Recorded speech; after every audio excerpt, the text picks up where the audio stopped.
You've heard her voice for decades, and we are so excited that she's here with us today on Throwback Nation Radio. And yes, she has new music we're going to learn about in just a moment. Bonnie Tyler, welcome. Hey, it's great to be here. You know, there's so much we have to talk about today, and we want to learn a little bit about your new plans and what you're doing with some of the new music. But I have to ask first and foremost, are you on TikTok? Yeah. And around. Everybody's been tagging themselves with you on TikTok.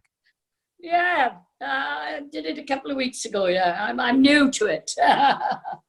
What have you learned so far? What have you enjoyed seeing so far, other than your own, stuff with Total Eclipse of the Heart?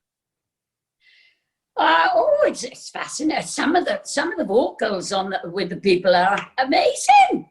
They should be recording artists themselves, right. Yeah, it's an eye-opener, yeah. I haven't had much time to look at TikTok, to be honest, but what I have seen, it's like, wow! Yeah. Yeah. If we all had an extra 6 hours in a day, it would all be wasted watching TikTok videos, right? Oh, no, I don't think I'm going to get to that stage. No. My mom had a mixtape in the car with It's a Heartache on it when I was a kid. As you were first starting, as some of those songs were starting to hit late 70s with your first releases, what's going through your brain? I mean, you were born, your family, all, into music and stuff like that.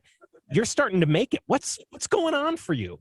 Yeah, well, I got 3 sisters, 2 brothers, 16 nieces and nephews, and 14 great nieces, nephews, and 1 on the way.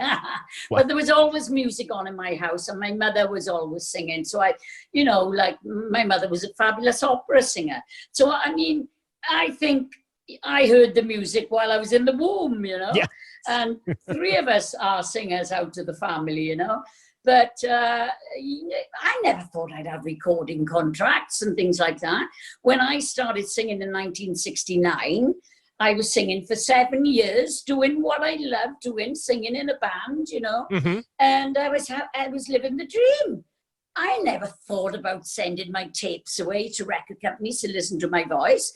So if I wasn't going to do it, it came to me. And it did. It's like fate. A talent scout came from London to Swansea and heard me singing and told songwriters in London about me.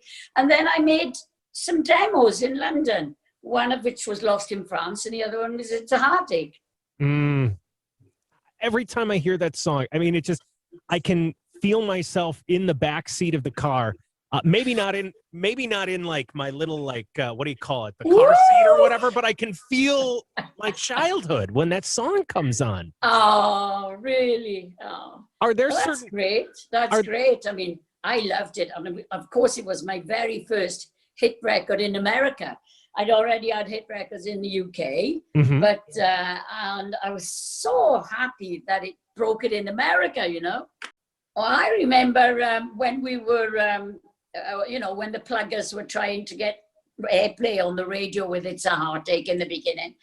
And they went to one station and they said, I don't remember what it was, but they said, oh, we don't play new stuff. We only play the top 40 or whatever, Mm-hmm. And so it was this guy's birthday. And so the plugger made him a birthday cake, and it was a 45-inch It's a Heartache. So he took the cake in and he put the record in the middle with the jam and the cream, and obviously with another one.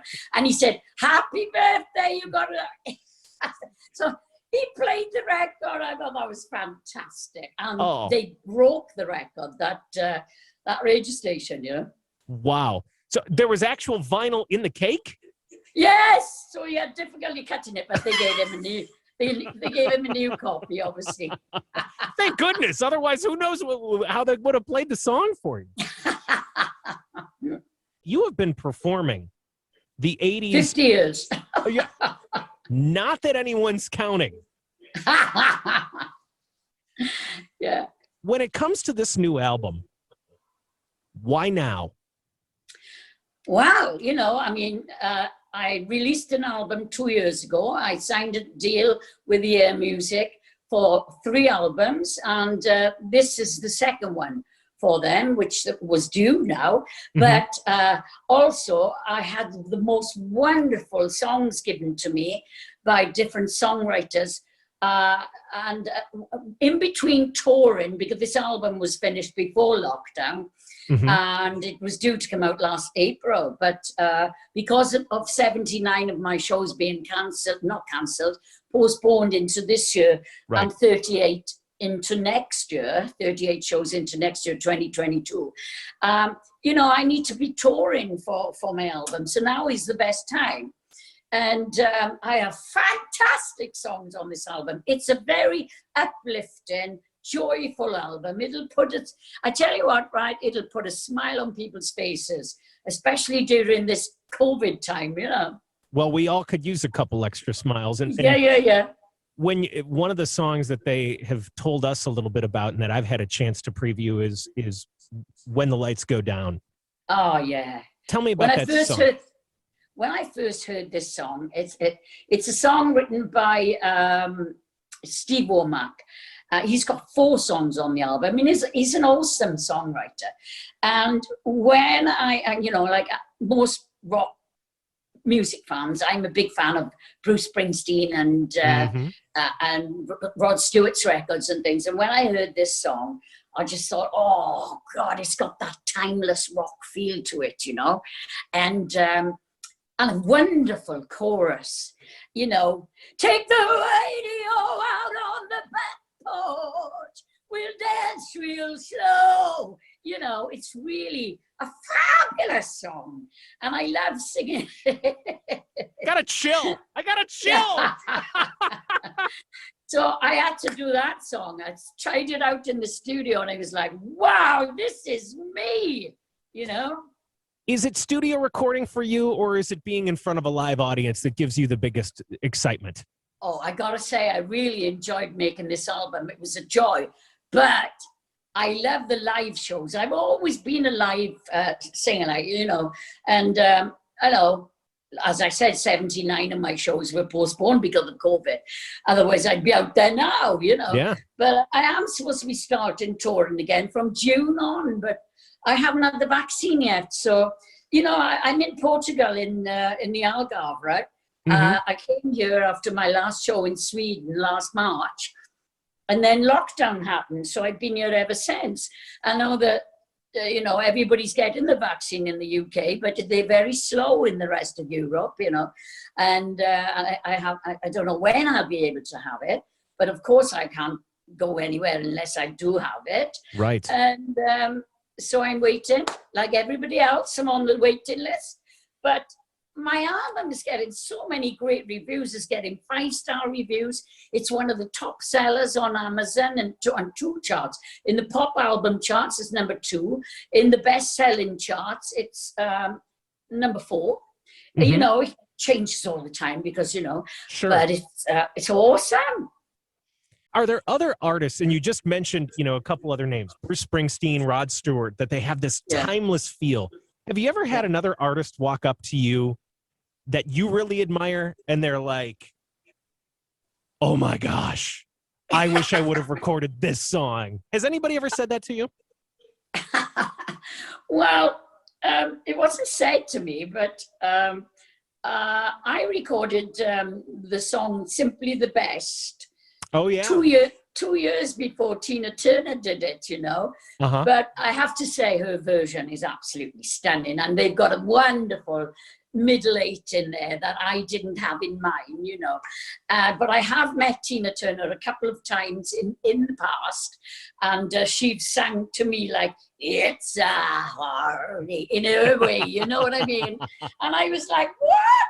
Because you know, I'm such a big fan of Tina Turner, you know. Well, you guys have a similar, I don't know the technical term. I'm not a vocalist. So if I get this wrong, I was going to say a vocal timbre. Would that be the right term? Oh, yeah, that's great. Who knew? Who knew I actually knew what I was talking about here today? But you have a similar vocal timbre, and for the two of you to be able to mix or match songs that you may have performed or whatever, that's not that far out of the... I used to sing Tina Turner songs when I was younger in my bedroom before I started recording, you know, with a hairbrush. Yeah. River Deep and Mountain High, you know, she was always one of my biggest favorite singers, along with Janis Joplin, and, you know, yeah, I love them.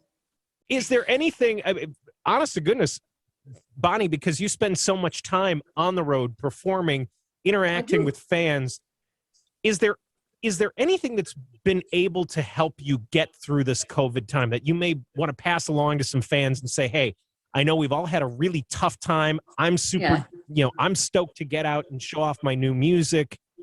Yeah. But you know what's helping me is this. Is there something for Well, you? you know, I know that I'm very privileged, darling, to have a swimming pool, but I finally learned to swim at the age of 69. And so I've been thoroughly enjoying that. But I mean, I used to be frightened of the water, you know, and so I've learned to swim. I'm cooking, I'm enjoying it. You know, I've sorted out loads of cupboards, and like we have, I got the cleanest spice drawer you've ever seen. And I use a lot of spices, I can tell you. But, you know, you just get on with it. We're all in the same boat. What's the one thing you want people to know as they're getting ready to come see you again live? I want them to look forward to coming to have a great time. It's going to be, oh my God, it's going to be so emotional when we get on that stage for the first time after a year. It's going to be so much fun and so exciting. I want them to be part of it, you know. So whenever I'm in your area, please come and see the show, because we're going to have a ball. We're going to have a ball. We're going to have tears of joy. Yes.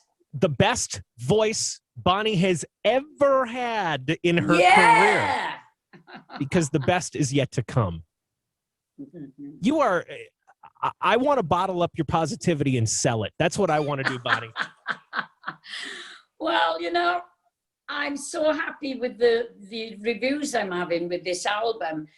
It's really, it's rising me up, you know. It's giving me the best feeling, you know, because I'm seeing that people are really enjoying it, you know. I'm looking online and at the reviews, and it's like I haven't had reviews like this since Total Eclipse of the Heart, you know. Well, we're going to get the radio out in the backyard, and we're going to do exactly like you talk about in the song. Absolutely. And just have a nice moment with your sweetheart. Let the lights go down and dancing on the back porch. I wish you nothing but love and light for the rest of the year. And as soon as you are back in there, you've got the vaccine. As soon as that's done and you're back with your band, I'm going to have to come see a Bonnie Tyler show once you make it here to the States. Please. Thank you very much. I really enjoyed. So nice to talk to you. You have a great rest of the time in quarantine, and I will call you for spice rack and spice cabinet tips on how to get everything organized. Leave the tops on. Don't screw them on wrong so they don't spill. Have a good one, Bonnie. Thank you so much. Okay, bye-bye. Bye, everybody. Bye.